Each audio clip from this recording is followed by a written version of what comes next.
Hey everyone, welcome back to Corporate Decoder, the place where we decode the world of finance and business. And today we're re-diving deep into a thick report from Vanguard, looking at their specialized funds. It is a shareholder report, so expect a lot of financial numbers. So, what is the story behind these Vanguard funds during the 6 months from the 1st of February 2025 to the 31st of July 2025?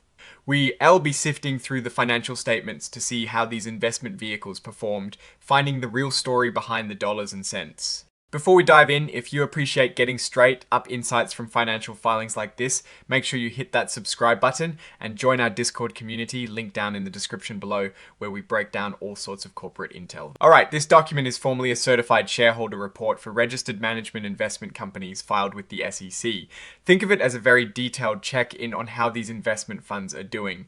It covers a bunch of Vanguard's specialized funds, but we are going to focus on the financial tables within this massive filing. Let's start with the Vanguard Dividend Growth Fund. They've provided us with their financial statements. What is really interesting here are the numbers that show how much money is managed and how the fund actually makes and spends money. As of the 31st of July 2025, the Vanguard Dividend Growth Fund had a staggering $354 million in net assets. That is over $46 billion. That is a huge amount of money being managed. They held 53 different investments, which is a relatively small number for such a large fund, suggesting a strategy focused on fewer, perhaps larger, holdings. Their portfolio turnover rate was 20%. This means they bought and sold about a fifth of their holdings during this period. A lower turnover rate often suggests a more buy and hold strategy, which can sometimes lead to lower trading costs and potentially better long-term performance. Looking at where their money is invested, information technology makes up 19.8%, financials are at 17.9%, and industrials at 15.0%. These are their top three sectors. It shows a leaning towards growth and established companies. Flipping through the actual schedule of investments really shows us what they are investing in. For example, in communication services, they hold Alphabet Inc. Class of shares, that is Google's parent company. We see large holdings in consumer staples too, like Procter & Gamble, Coca-Cola, and PepsiCo. When it comes to financials, top holdings include MasterCard and American Express, names we all know. In healthcare, they've got Danaher and Stryker, and in information technology, we see the giants like Microsoft and Apple. These are all big, well-established companies aligning with a dividend growth strategy, which typically implies investing in companies that have a history of paying and increasing dividends. Now let's look at the statement of operations for the 6 months ended the 31st of July 2025. Total income was $423,253,000. That is income from dividends and interest. Expenses were significantly lower, totaling $47,161,000. Net expenses after some adjustments were $47,145,000. This resulted in net investment income of $376,108,000. That means the fund generated a good chunk of income from its investments. Then we have the realized net gain from selling investments, which was a massive $3,620,106,000. That is over $3.6 billion in realized gains. However, there was a significant change in unrealized appreciation, or rather depreciation, on investments, amounting to a negative $416,736,000. This means the value of holdings they still own decreased. The net result of all this was a net increase in net assets resulting from operations of negative $171,057,000 for the 6-month period. This means that even with strong realized gains, the drop in the value of their existing holdings led to an overall slight decrease in the fund. Net assets for this specific period. The statement of changes in net assets shows this quite clearly. For the 6 months ended the 31st of July 2025, the fund saw a net decrease of $171,057,000 from operations as mentioned distributions, which are payouts to shareholders, totaled $151,947,400. Capital share transactions, which represent money flowing in from new investments and out from redemptions, resulted in a net decrease of $23,804,30,000. All these movements together led to a total decrease in net assets of $407,096,1000 for the period. So the Fund S total net assets decreased from $504,244,93,000 at the beginning of the period to $4,635,353,2,000 at the end. The financial highlights give us a per share view for the 6 months ended the 31st of July 2025. The net asset value per S-share went from $37.14 to $35.85. That is a drop largely due to that negative change in unrealized appreciation. The total return for this 6-month period was a negative 0.29%. However, looking at longer periods like the year ended the 31st of January 2025, the total return was a healthy 10.20%, and in 2021 it was an impressive 25.66%.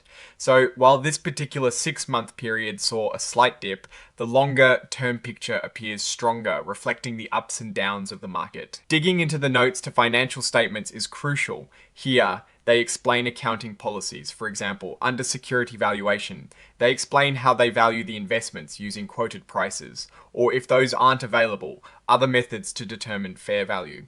This is important because it affects the stated value of the fund's holdings. They also detail their federal income tax approach, stating their intention to qualify as a regulated investment company and distribute income.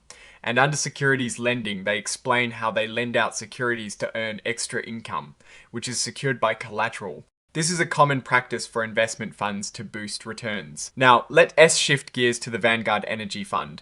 This fund focuses on the energy sector, which can be quite volatile. Looking at the portfolio composition, we see a lot of exposure to North America at 61.9% and Europe at 34.6%.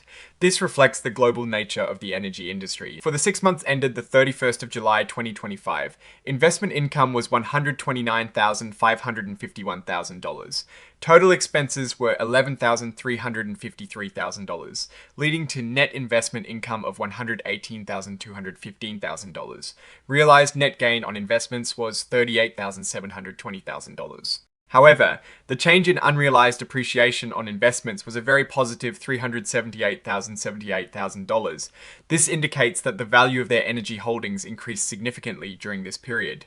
The combined effect was a substantial net increase in net assets resulting from operations of $535,000. This positive operational result led to a total increase in net assets of $338,560,000 for the period.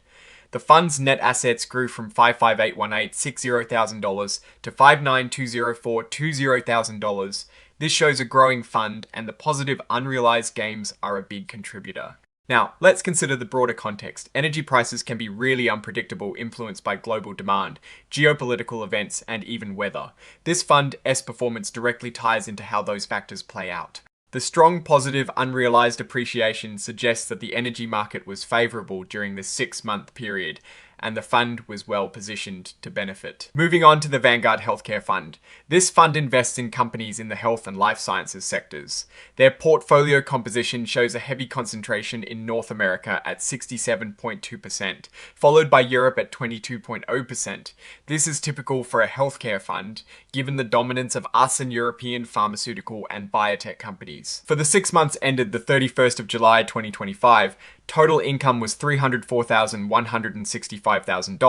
Total expenses were $51,398,000, resulting in net investment income of $252,786,000.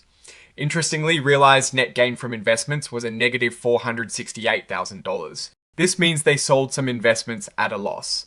Furthermore, the change in unrealized appreciation on investments was a substantial negative $39479 for $4,000. This suggests a broad decline in the value of the Fund S healthcare holdings during this period. The cumulative effect of these realized and unrealized losses led to a significant net decrease in net assets, resulting from operations of $416,3236,000. This large operational loss is reflected in the statement of changes in net assets, showing a total decrease of $7,609,848,000 for the period.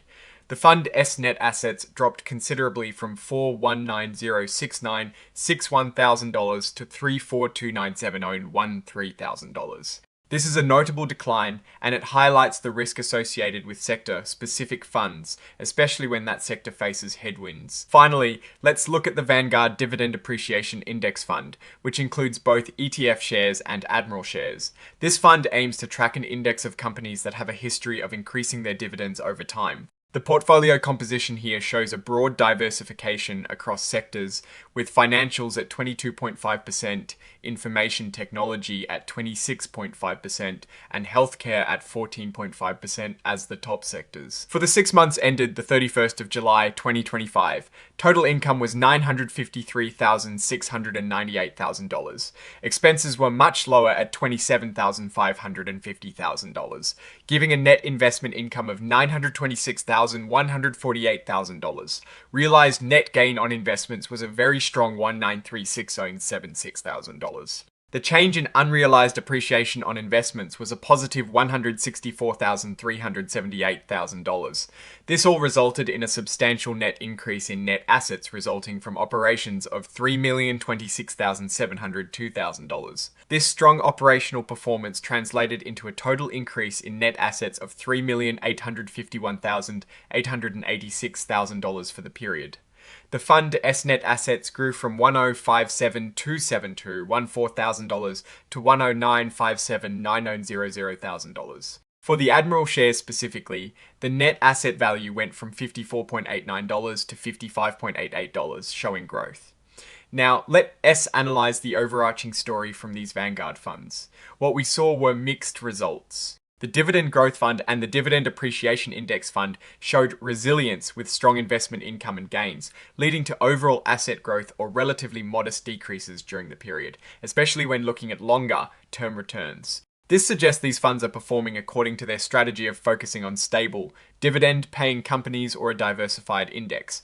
However, the Healthcare Fund experienced a significant downturn. Its substantial unrealized and realized losses led to a considerable drop in net assets. This is a stark reminder of sector-specific risks. Even a fund that invests in essential industries like healthcare can be heavily impacted by market sentiment and company-specific challenges. The Energy Fund showed a strong rebound driven by positive unrealized gains, which aligns with the volatile but potentially rewarding nature of the energy sector. The key takeaway is that when looking at diversified funds like the Dividend Appreciation Index Fund, the impact of a single sector's downturn is often smoothed out.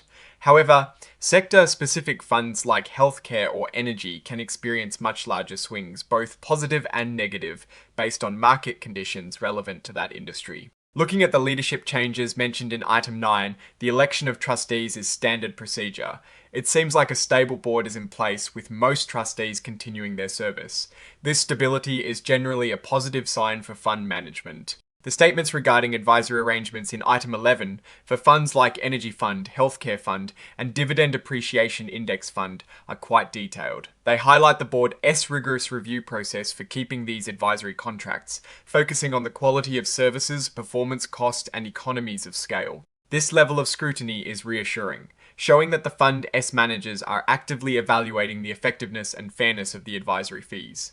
In conclusion, Vanguard's specialized funds presented a diverse financial picture. The dividend-focused and index funds demonstrated their typical steadiness and growth, leveraging established companies and broad market exposure.